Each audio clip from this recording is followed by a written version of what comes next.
কোন চরকি? কোনটা নেপাল টেম্পল?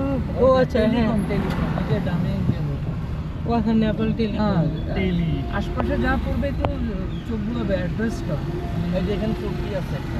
কোথায় আমি না দেখতে পাচ্ছি না, কোন দিকে চরকিটা? আরে তোমার বামে দেখো, এই তো উপরে এটা দেখা যাচ্ছে। ও আচ্ছা, না এই গাড়ির জন্য আমি দেখতে পাচ্ছিলাম না তো। ওই যে আর্মির গাড়ির জন্য আমার এখান থেকে চরকি দেখা যাবো আড়াল হয়ে গেছে। এই যে এখন দেখা যায়, এই যে এখন দেখা যাচ্ছে গাড়িটার জন্য।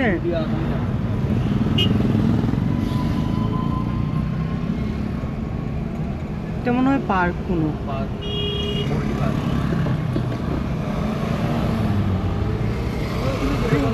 ওই যে একটা সিঙ্গেল ট্রি, তারপর একটা কি যেন, হ্যাঁ এগুলাতে জঙ্গলরা কি জানে। ওই যে দেখো পাহাড়ের ডগা দেখো। আরে আল্লাহ, পর্বত, হ্যাঁ সেটাই। এটা বড় পর্বত, মানে মেঘের উপরে, মেঘের উপরে। এখানে যাওয়া যায়? হ্যাঁ এখানে আমরা যাচ্ছি, আমরা ওইদিকেই যাচ্ছি। ছোট ছোট স্ট্রাকচার গুলোই দেখুন, ডিজাইন গুলো কত সুন্দর। এই যে ছোট ছোট বিল্ডিং। বাংলাদেশ তো যে ঢাকা উপর থেকে দেখলাম না, যে প্লেন থেকে ভয়ঙ্কর লাগছিল দেখতে। বাংলাদেশ ঢাকা